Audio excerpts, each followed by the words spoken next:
everybody's doing very well. It's great to see you tonight. We do have a presentation, an update from George on situations. George does a great job with his presentations and updates. Before we do that, we are going to continue the devotional period. Brother Jason Smith, are you leading singing? No, Joseph is. Okay, it said Jason, so it's all right. That was last week. That's all good. Hey, I love that y'all are fighting over it. That's great. Hey, Jason, will you lead us in prayers when I'm in? Justin's going to extend the invitation. I 100% know that. But we'll have that devotional period, and then we'll enter into please remember in prayer those on our prayer list. Specifically tonight, I'm going to ask you to continue to remember Brother Bob Bagwell. I saw Brother Bob yesterday, and if you haven't seen him in a while, he has got a serious mustache. Murph, you saw that thing is, I mean, it's a good one. But all in all, he's doing pretty well. He did take a pretty bad fall and such, but just remember him and Sister Frida in your prayers. They're separated, but because he's in the hospital right now, and so just continue to remember them. In other announcements, we'll be honoring our kindergarten, high school, and college graduates on May the 1st. That's this coming Sunday. If you haven't submitted a write-up and a picture to the office tonight, please get that in. There's a lot that have done that so far, but if I'm going to speak for our office administration right now, I'm over administration. If you do that to them Friday, that is really, really bad. And I say that to them, it's really Robin, because she puts the bulletin and that together. Please give her some time to get those done. And so if you haven't done that, get it in tonight, please. And that's very much appreciated. But when it comes to that day, we're going to do a taco-themed lunch. Justin put on Facebook. You don't have Facebook, good for you. But there is, meat's going to be provided, toppings are needed. There was a lot of people already signed up, but if you think, hey, I don't have Facebook and I just want to bring some cheese or what, just bring it, okay? Or see Justin or whoever, that will help out very much. Also, if you have a graduate, go ahead and bring a picture so everybody can have them out. It's all pretty and everything. We'll have our services that morning, of course, and then we'll come in after services and do that celebration. I believe that's all the announcements I have. Yes, ma'am, Sister Melvin. I talked to Joy. Easy, yes, ma'am. And Ed. I didn't talk to Ed, but I talked to Joy quite some time. I believe that. Anyway, Ed has said somebody from the VA yes, ma'am. sit with him. Well, it's a woman, and they had rather have a man for Ed. And, yeah, well, the VA is going to have to. They are great, because George was so unhappy with his yes, ma'am. Well, I want you to know, whatever you know, that lady right there knows, I promise you. Well, this woman just came in and sat down, that's all. Yeah, and let me tell you, Miss Alicia McDonald's been on top of that as well, and so a lot of good things. And well, good. yeah, thank you though, Sister Melville, for updating us on that. All right, Brother Joseph.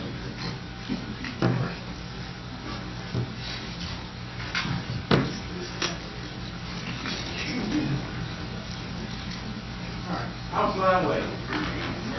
Sunset morning when the sun is shore, I fly away to a home on God's celestial shore. I fly away. I fly away, oh glory.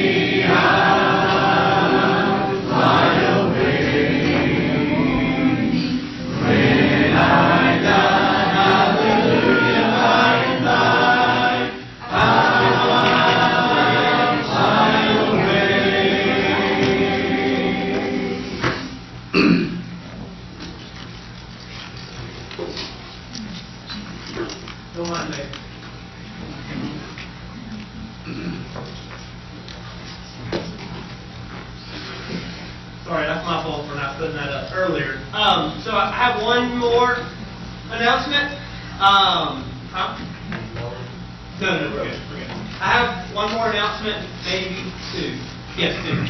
So last year for J.E. Turner, towards the end of the year, we bought the little reusable, maybe disposable shopping bags that we sent home with some summertime fun type activities for them.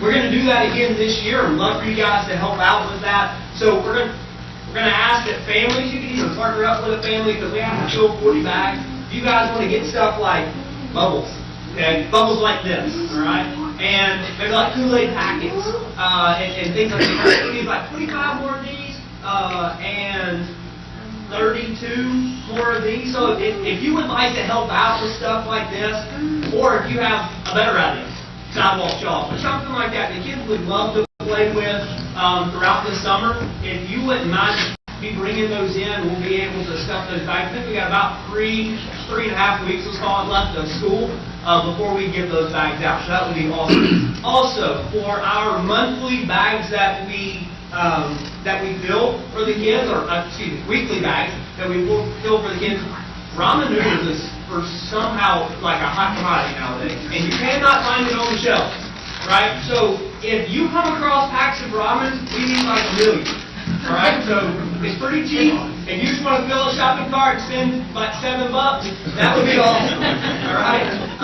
If you don't, call me and tell me where it is, and I'll go buy it. But if you just are shopping on Sunday afternoon or whatever day you go to the grocery store, and you find the 12 packs of ramen noodles, whatever flavor, that would be awesome. All right. Thank you very much for that. Also, along with what we're doing with our graduates this coming Sunday, we're going to have these tables lined up and allow the parents to put the graduation pictures on those tables. And also, as a church family, as we do every year, we would encourage you to get them a gift. Whether that's like a gift card to Wendy's or Zaxby's or something that a college student would probably eat up and love, or Target or Walmart, and then maybe like a gift card to, ain't too bad Toys R Us isn't here anymore, whatever the little kids might like. You know what college kids or graduates of college need, graduates of high school and graduates of kindergarten. If you would like to help out with that, you'll certainly have the opportunity this coming Sunday. So, I have a niece. I have 3 of them, fortunately. The youngest one is Melanie. And if you know Melanie, I would love to have her standing right here beside me. Could you just, when I talk, you would see her facial expressions, and I think that would be comic relief for us all. But I love Melanie. I love all my nieces and little cousins and stuff, and my own children. But Melanie is the kind of person, if you don't know her very well, I can do something, because I'm a very annoying person. Like, I get it. I can do something, and she will look at me with eyes that cut straight through my soul.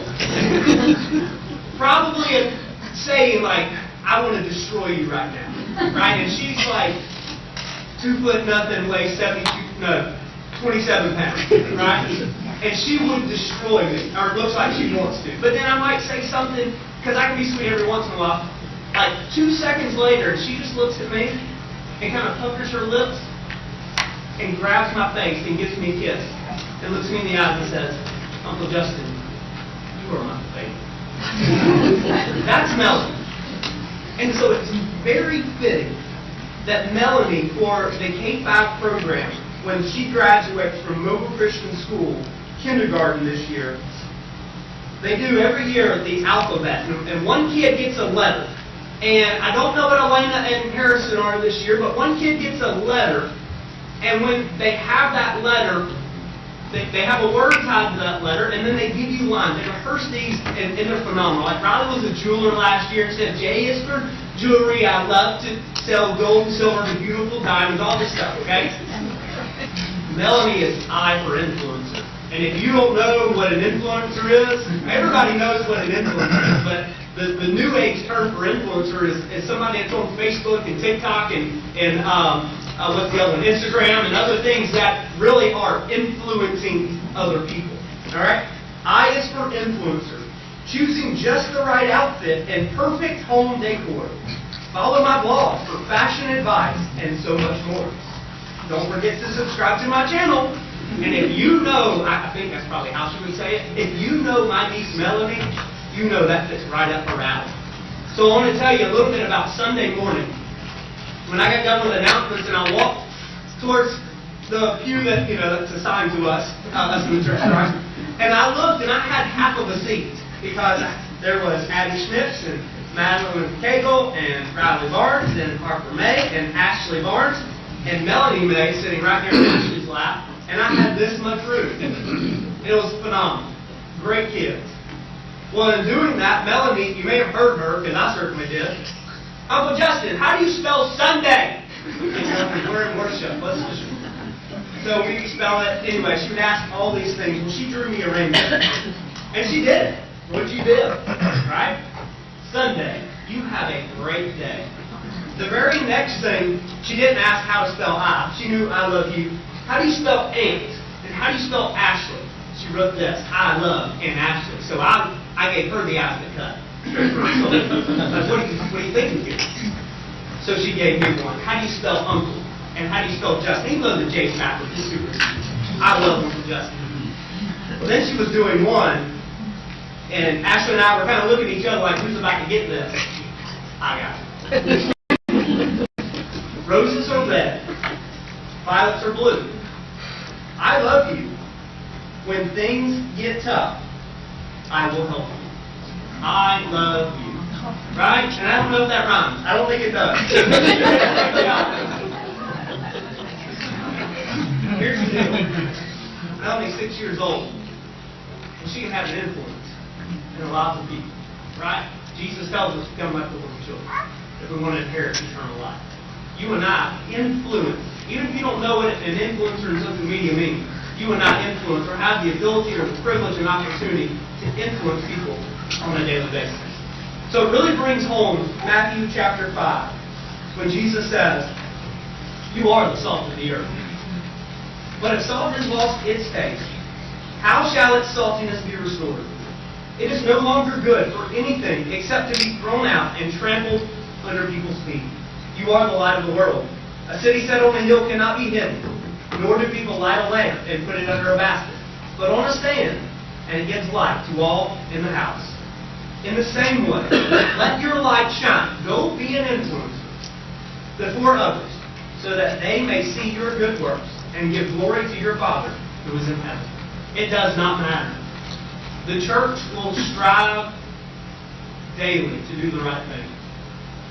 But the more I've been involved in things, the more I've found that there are some people that are just going to complain and argue and be upset no matter what you do. But that shouldn't stop us. We hold true to God's Word. We are the salt of the earth. We are the light of the world. We are that city that is set on the hill that cannot be hidden. You and I have the privilege, the great privilege, to go and influence the lives of people. And I just pray that we strive to do that each and every day. Tonight, if you haven't done that in your Christian walk, you certainly have an opportunity to right the wrongs. If you need anything, you need to be washed in the blood of Jesus Christ and the waters of baptism, we certainly will make time for that tonight. If you need prayers of the church of any kind, if you need any help in any way, I encourage you to come forward as a stand and sing.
All right.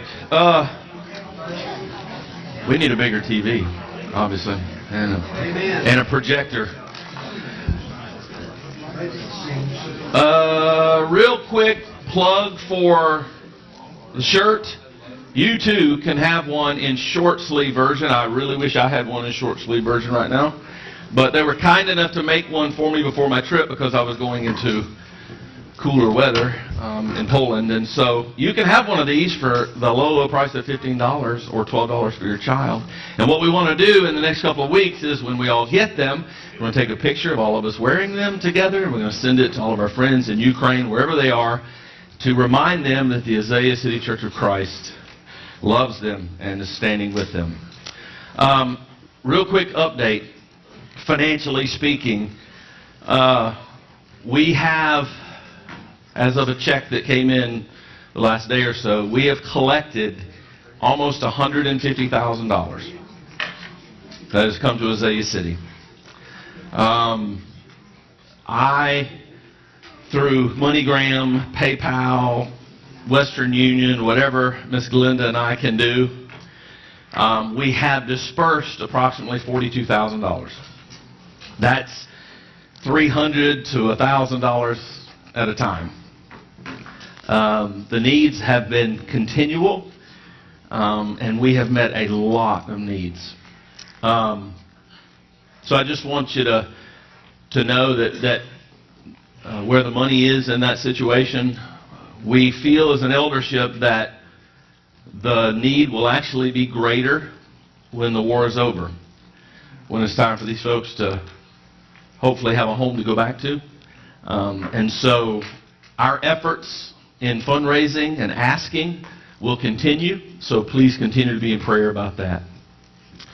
So the reason that I went to Poland and to France, and as it turned out to Switzerland for half a day, was that the first priority was to get folks out of harm's way, to get them to Western Ukraine.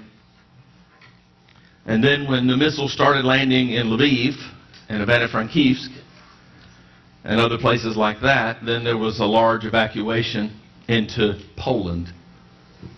And so there was this assumption, this general assumption, innocent assumption, that those people in Poland were okay.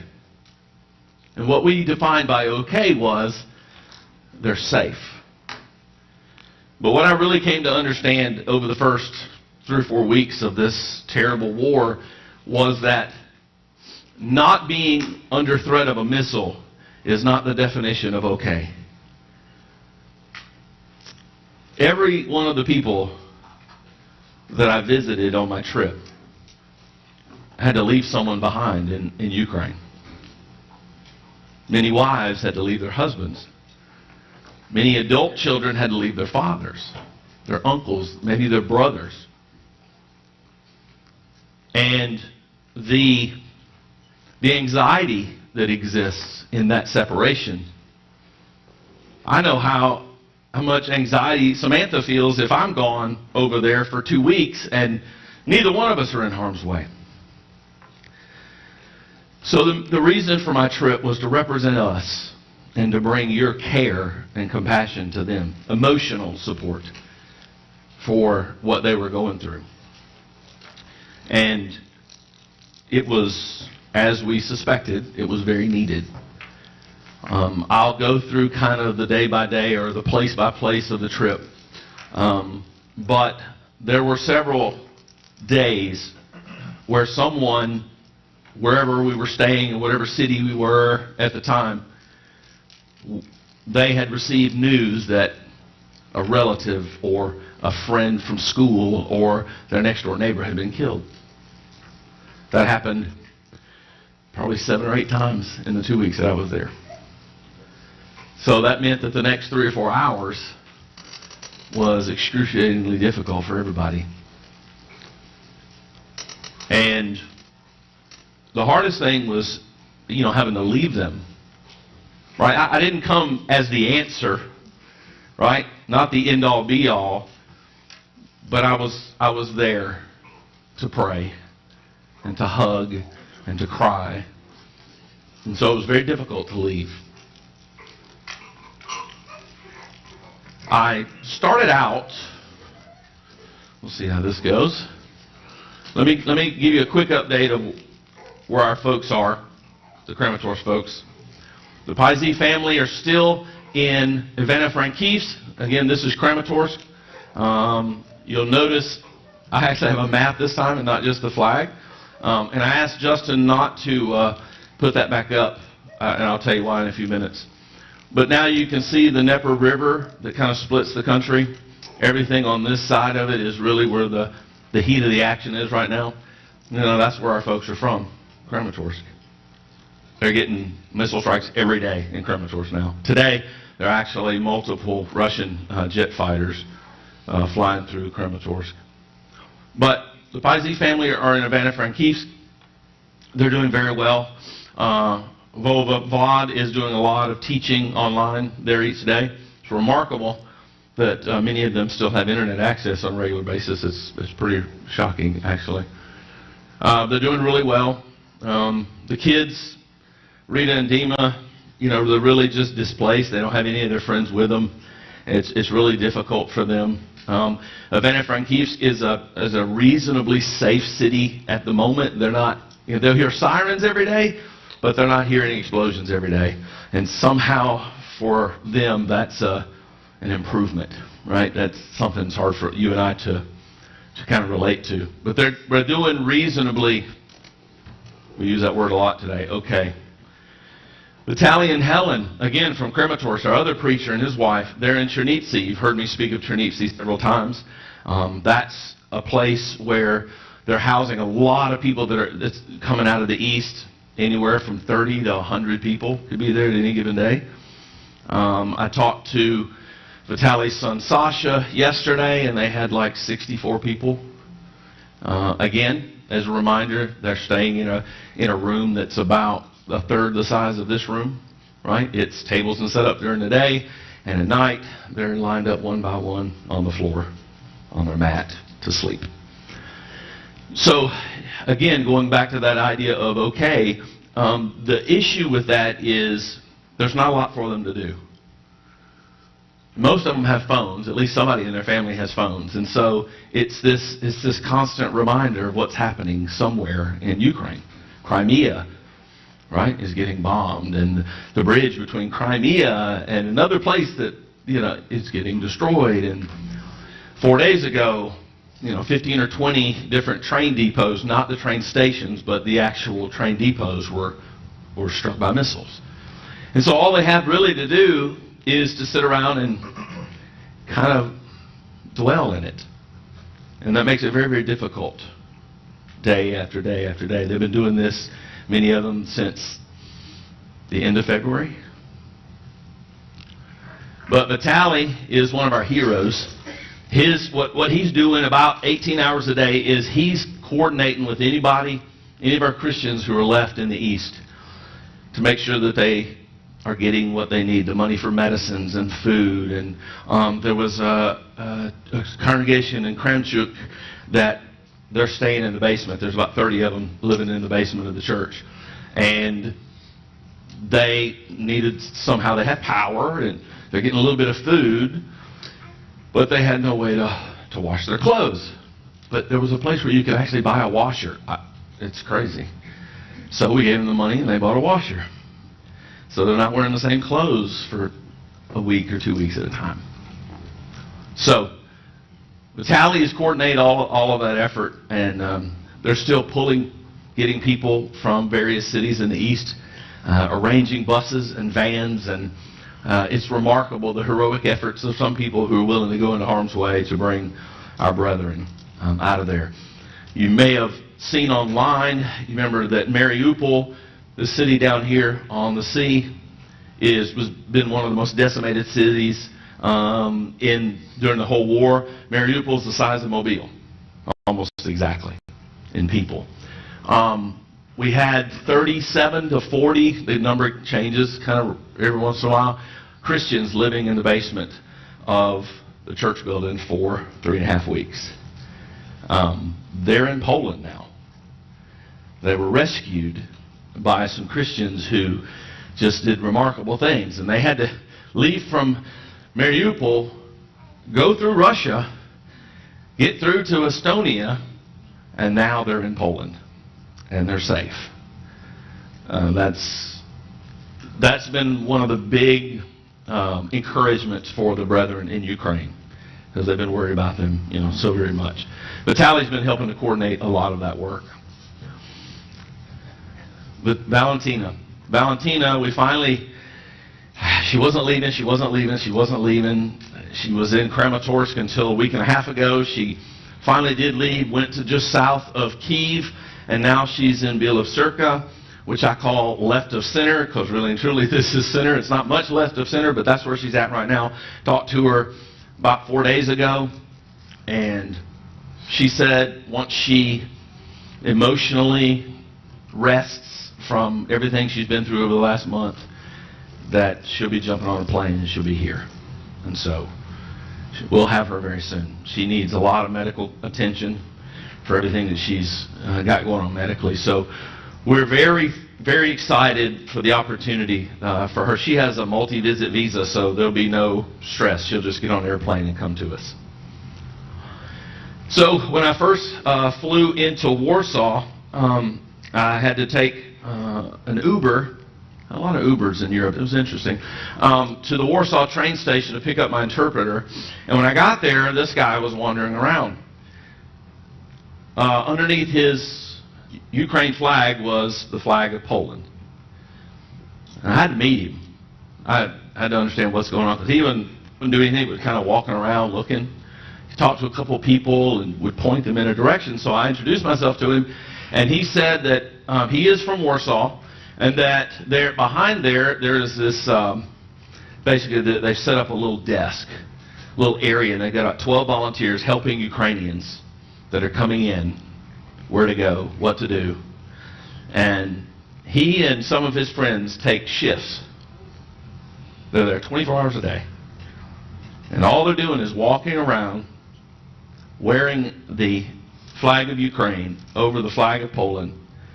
And when someone comes up to them, they happen to speak Ukrainian, which, by the way, the language between Ukraine and Poland is about 30% connected, and so they can understand each other pretty well. And he directs them where to go. No one asked him to do it. He and his friends just decided to do that. That really speaks a lot to the people of Poland. That's what I've really witnessed. Their care for Ukrainians is remarkable. You can jump on any train, like nice, fast trains, any tram, any bus in Poland if you're Ukrainian, and you won't pay a dime. Well, that wasn't the case for me, by the way. They made me pay full price, and I mean full. First night I got there, wasn't prepared for snow. I trustweatherchannel.com app, that was the first mistake. They said mid to high 40s most days, sunny and nice. I was dressed for that. That was that was an hour, and then the next morning it was much higher, and it just didn't stop for an entire day. It was blowing sideways. Awesome. So, I was in Warsaw. Originally, I had heard that we had about 40 Ukrainian brethren in a retreat area 10 kilometers north of Warsaw. They got 3/4 of that right. It's about 50 Ukrainians, and it's about 100 kilometers north of Warsaw. So the Uber takes about an hour to get there. The good part is they're together. They're fed 3 meals a day, but they're staying in a place that's like a dorm, right? So nobody can cook their own food. They don't have their own choice of food. They're grateful. But the internet service out there, you got to stand on one leg in the stairwell on the second floor of this certain building to really get decent service, and that's no joke. So compound the idea that if you're in Chernivtsi and you got decent internet and you're trying to understand what's going on, you can at least read what's going on. And these folks, although they're together, they're in another country. They can't really hardly get to Warsaw because it's 100 kilometers away, and they don't really have the money for Ubers and taxis and things like that. And so they're kind of stuck in this little compound, okay, and really can't get news of what's happening very well. An occasional phone call. You could see it on their face. They were wearing it. Ukrainians are built, and they are taught to wear this face of strength. You don't look at them in the face like you would me, and you go, oh, George, there's something wrong. George's upset about something. You don't. The typical Ukrainian doesn't have that. So when you see that, you can understand the magnitude of what it must be like for them. Now you'll see there's a few men there. A couple of them happen to have been out of the country when the war started. If you have a child that has special needs, then you're exempt from the 18 to 60 rule. If you have 3 minor children, you're exempt from the 18 to 60 rule. That's these guys here. I was able to meet with them. They have one little conference building, because a lot of corporate retreats happen here. It's really nice, next to a nice big river. And so they gave them a room where they can get together for devotionals and worship and stuff like that. And so they do that every night. And what's interesting is I've been all over Ukraine over the last 10 years. Been in a lot of Monday night or Thursday night or Friday night devotionals. They do it every night when the Americans are there, in particular. But this was so much different, because they sang like they always do, like every one of them sang. You know how sometimes we get on to people here for being Christian ventriloquists, right? They're singing, but they never move their lips. Don't have that problem there. They all sing. They love to sing. They sing every verse of every song that they sing. Trust me, they do. So they did that. But past that, it's just heartbreak. That's the best way I can describe it to you. They're just beaten down. And they're okay. So we were there for several hours, my first full day. So we did that around lunchtime, and then they were going to meet that night for their devotional. So we had 6 or 7 hours, and I thought, I got to do something. We can't just sit around and stare at each other for 6 or 7 hours. So I said, okay, who wants to go to the mall in Warsaw? There's a bunch of them. It's a big city. About a dozen of them, 14 of them, I think, maybe, wanted to go. And so we called 3 Uber vans, and we took the hour drive to Warsaw and went to the mall. Gave them a couple hours to walk around, just a little bit of away. Window shopping. Some people think that's torture in itself, but for them it was great. So I said, at a certain time we're going to meet on the 2nd floor where the food court is, and we'll figure out, I'll buy you dinner. We're going to do some dinner. So got up there, and none of them had ever had Burger King before. I didn't have a lot of choices, let's just put it that way. So, how about Burger King? Yes, let's do Burger King. Well, there you don't walk up and say, hey, I would like the chicken sandwich, add bacon and cheese, I want the onion rings and a large Diet Dr. Pepper. Nope, you don't do that. They have these screens that are about 3.5 foot tall, 1.5 foot wide. There's like 9 of them on this wall. You line up and you just go pick what you want. It's kind of cool. But they were just like, they didn't know what to do, so they were just pushing buttons like crazy. My debit card was just wearing out. So we got there, and these 2, it's mom and daughter, sitting there, and all of a sudden, I could see beads of sweat on them. What is happening? Y'all okay? I'm poisoning these people, right? Maybe I shouldn't have introduced them to Burger King. But they're like, and I knew the word when they said it, and I didn't even understand the language. They said, spicy. I said, what'd you get? Oh, there's chicken sandwich and blah, blah, blah, blah. Hold on a minute. No. Open the bun, and it's like 25 jalapenos. I said, what is this? They said, vegetables. Yeah, okay. So you had these options. You could add bacon and cheese. Now listen, you give them the opportunity, they're adding everything to the sandwich they could. And the way it was pictured on there, it was just like it was this friendly green vegetable. till you bit it. And so they kind of shoveled the jalapenos off and finished the rest of the sandwich. But they had an amazing time. They really did. It was great. Everybody you can see here was in our group. Me, it was just Burger King. But they had a great time. We went back, had the evening devotional. I read from Romans chapter 8. You should look at this at some time. We clearly are not going to have time tonight because I'm going to run over. Beginning, I think, in around verse 18, the subtitles over that period of Scripture, that part of Scripture says, from suffering to glory. You should read from verse 18 through the end of the chapter. It will immediately make you think of these people. So, next day, get up, my interpreter and I, and we're going to fly to Paris. We're going back. We're going to France because we've got this was a logistical nightmare. We had people everywhere. So, get in the plane, get on the runway, and we're like 19th in line to the de-icer. Some of you have flown and needed de-icers before because it had snowed and there was ice kind of storm all night long. So we sat in the plane for 2 hours and then had a 2-hour flight, missed our train.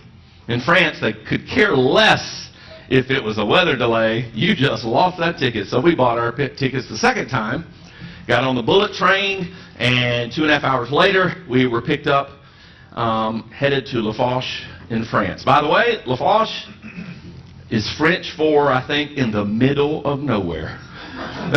It was an hour and a half from the train station, and I mean, it makes Wilmer like, I'm just saying, like New York City. It was unbelievable. But we got there, and this was the house we stayed in. 160-year-old house. This was the backyard, down to the road. Way too much snow. This is Sherry Pogue. She was posing because the Ukrainians had taken the dandelions and made her a little crown because we had a nice day before we left. Sherry and her husband have been part of missions for 30-something years. And what they didn't like was the fact that many times congregations would tell their missionaries, their sponsored missionaries, we don't pay for your vacations. That's not what we do. And it irritated them. And so they decided to do something about it. So they bought this house because they had been to France and all over Europe supporting mission teams for years. And they bought this house for the purpose as a ministry to give missionaries a free place to come, to reset, to relax, to recharge. This is like a 12-bedroom house. A year and a half ago, her husband passed away. A year after they got into the house and got everything set up, she didn't know what else to do, so she just kept going. So she does that by herself. She is a remarkable, remarkable lady. When I got there, she had a house full.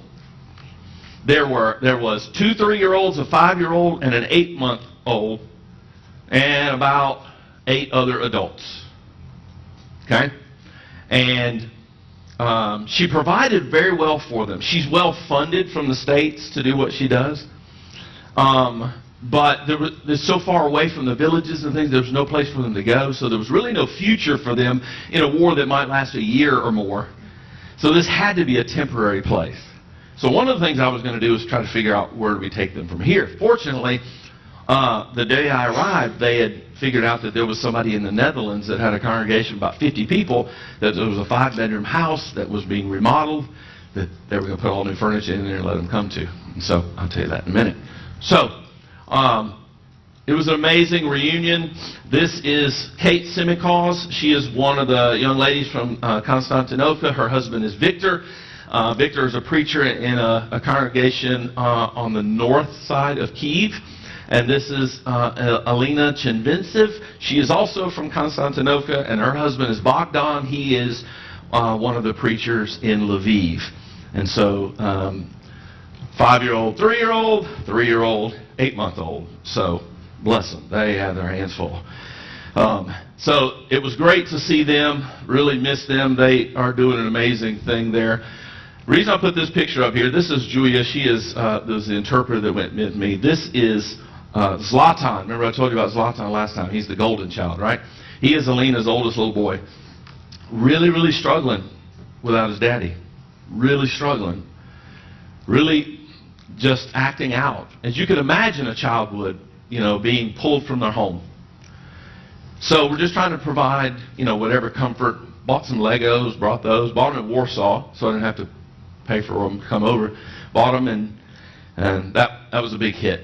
This was the table, 3 meals a day. That was a big table, a lot of food.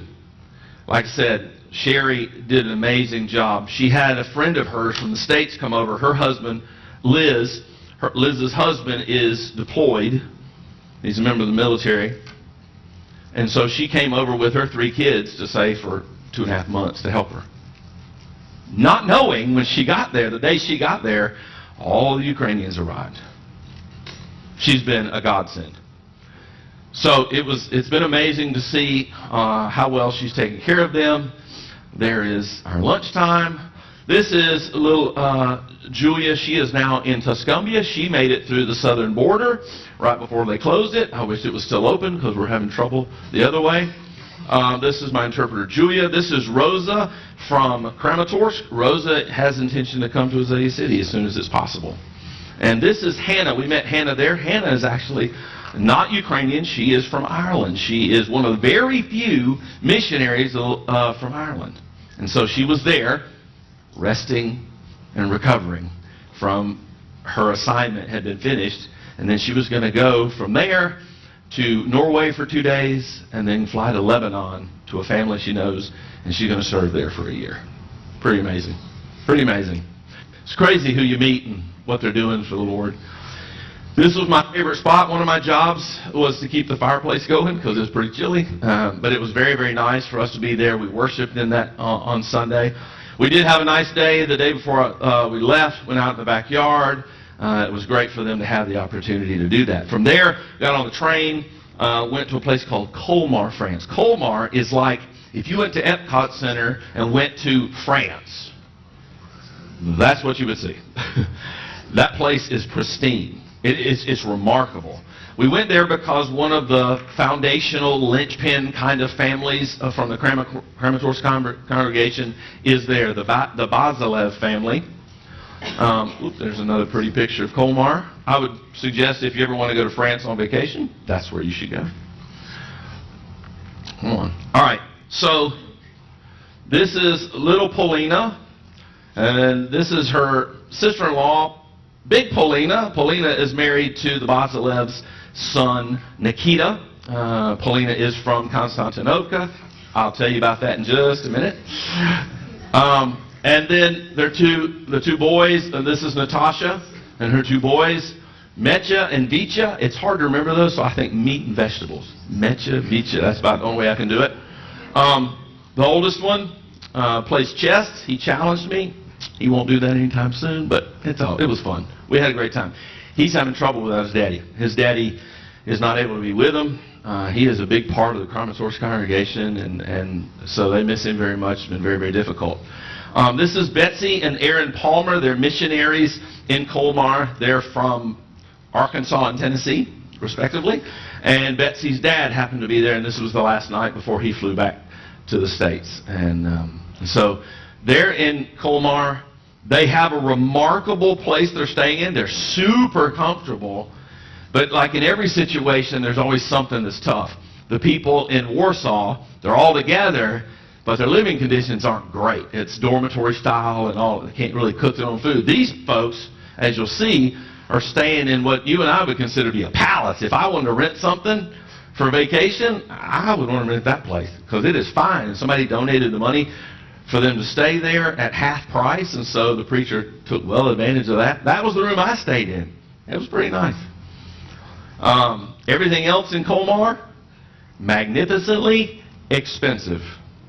Like, ridiculous.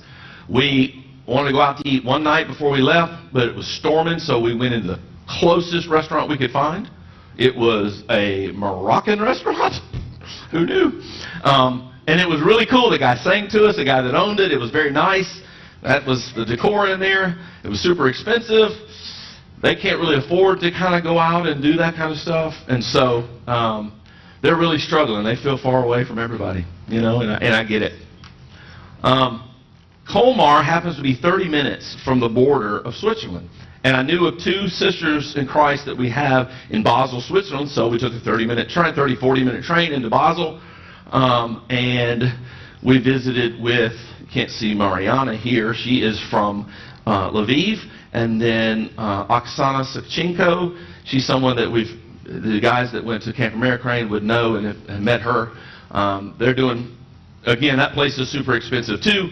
We were able to help them financially. Mariana needed extensive dental work, so I was able to give her money to get that done as well. Again, in each situation, I could tell you we spent money on clothes here and teeth needs repairing here, and, you know, lots of different personal needs that people had. Some kids were taking classes online, so they needed things to help with that, a power bank for the phone because they didn't have a computer, and just a lot of ways that we could help.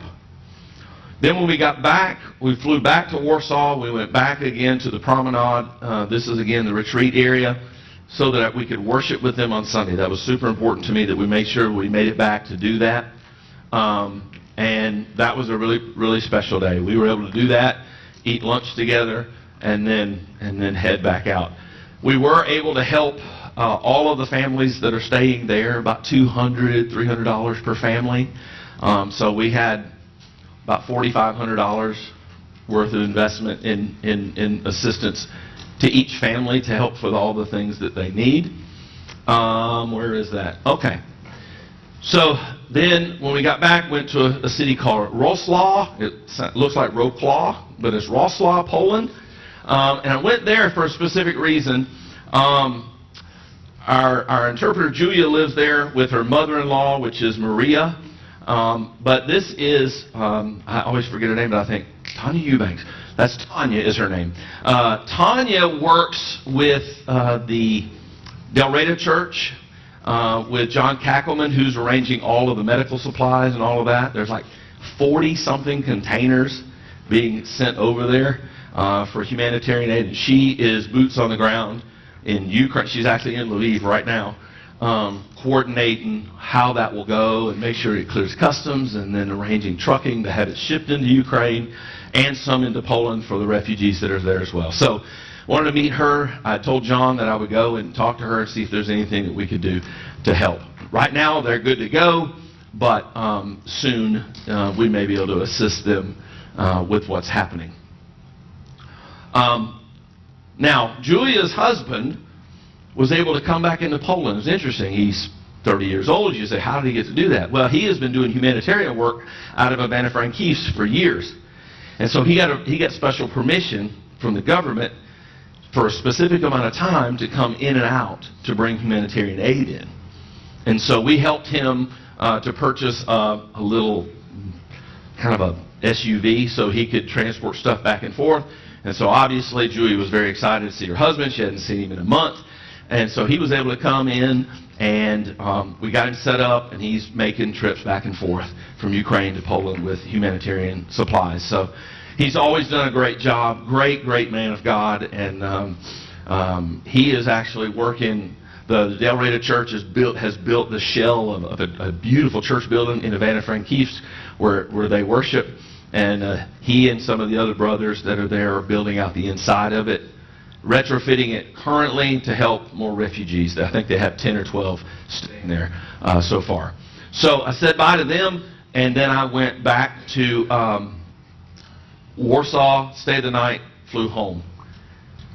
So the reason I told Justin not to tape that back up again was that after 6 weeks, 2 months of this kind of thing, it can be easy for us to look past that flag, right? It can be easy for folks to, in the course of our daily lives and all the responsibilities, all the things we have, to forget that tomorrow the suffering will be exactly like it was today, maybe worse. So maybe that thing falling 3 or 4 times is a great reminder for me and for you that we need to continue to pray earnestly for them. They want more than anything just to be back together and be home. And we can't give that to them. So in the absence of being able to give them what they want, we need to focus on giving them what they need. Right? They need our love, and they need our prayers, and they need our money. I want to remind you, some maybe haven't seen this, what these folks are being reminded of each and every day. This is a shopping mall in Kyiv. That's what it looks like now. Well, that's what it looked like 10 days ago.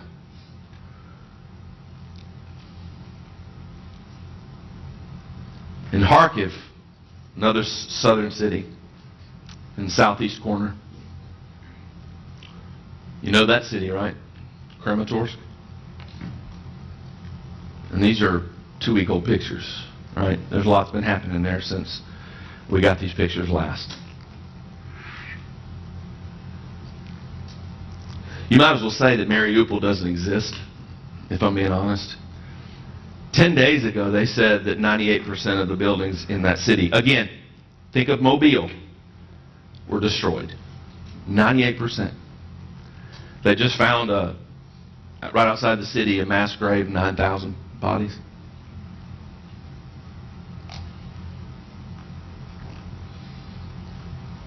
That's just an apartment building where somebody lived. But in the midst of that, I want you to also remember the great things that are happening. These young ladies in La Foch, France, that are now in the Netherlands,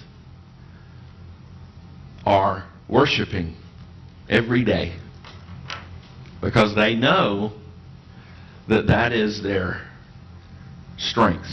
That is what they have that no dictator can take away from them. They're helping each other, right? By this shall all men know that you're my disciples, if you have love one for another.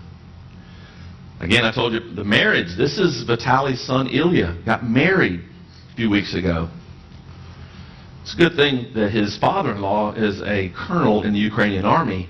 He won't be going to the front lines. That's a good thing. This is my hero right here. This is Taras. I think I may have told you the story of Taras. Taras was an orphan that stumbled into Camp Americrane years and years and years ago. And Oksana Paizi found him and got to know him, and it happened multiple times, and he aged out of the orphanage. You know, they kind of just kick you out at age 16, and he ends up being essentially, unofficially adopted. And my first trip to Ukraine, they baptized Taras in the bathtub in their basement. Taras has since gotten his Bible degree from Bear Valley. He's been a youth minister at half dozen congregations across the country. And what he's done for the past, 3 days after the war started, he's been driving 16 hours a day, taking people from unsafe places to safe places. He's been bringing medical supplies to the Ukrainian army. He's been helping get medicine into Mariupol. He helped a brother in Christ from Kramatorsk who had a stroke a few years ago and was bedridden. It took about $600 in fuel and everything that he needed. We gladly paid it. We've been trying to get this brother, Valentin, out of Kramatorsk. And he took some men, and they got a van, and they got that brother out of there. And he's in the hospital now being treated, being taken care of. The army knows him so well, they gave him a flak jacket and a helmet to keep him safe. He's been bringing them all kind of food. The members of the church have been cooking pastries and all kind of things for the army, and they said that they appreciate it very much. What they really, really like is some Coca-Cola. So we gave him some money, and he bought a few cases of Coca-Cola, and he delivered it to them. There's been a couple of conversations that I had with him on video chat. He called me randomly while driving, and I'm like, dude, he said, George, the least thing I need to worry about is talking to you on video chat while I'm driving.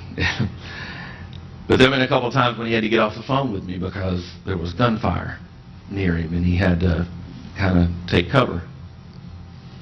This guy is a hero. And as much as Zelensky may not ever be forgotten by the Ukrainian people, Taras will never be forgotten by the Lord's people in that country. He and a handful of others have done truly heroes' work. There have been 24 or more baptisms. Right? What did the preacher Lviv say? The Great Commission doesn't stop because of a war. I felt a little challenged by that. What does the future hold? You and I know. Only God knows that. But I do know that we need to continue to pray for Ukraine. I didn't think it appropriate to take a picture of every little thing we bought for them and have them hold a pair of shoes and all that. We don't need those kind of trophies. That's not why we're doing what we're doing. We have hand-delivered $6,000 or $7,000 while I was there and bought several $1,000s worth of things. And as I told you, I've sent $42,000 so far, more tomorrow. The needs are there. They're so appreciative of what you've done. And I tell each one of them that I know them well enough to know that us being in that situation, they would have done the exact same thing for us. But we can't help but to love them the way that we do. The Lord's Church has been remarkable in its efforts to step forth. Again, just this place, we've raised $150,000. There's another $1,100 coming from the congregation in San Diego randomly. They just texted me yesterday and told me we just received $34,000 from Scenic Hills in Pensacola. We're going to need a lot of money to get these people shored back up. There'll probably be another trip. Maybe I'll take somebody with me. I think we need to be there when it's time for them to go home. We need to help them get reestablished. I'm prayerful that the church building in Kramatorsk will still be there. It's in the line of fire every day.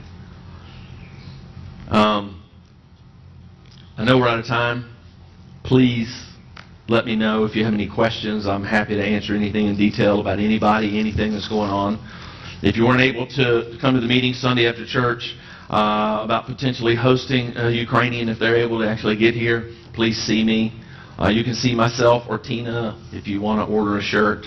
But no matter what, just keep praying, right? Because that's working, right? Your prayers are working. I believe it's because of the prayers of God's people that our brethren got out of Mariupol and they're safe now. That's incredible. But that's because we didn't put God in a box. God can take care of anything and everything. Anyway, thank you. I appreciate y'all very much, and I love you. Have a good night.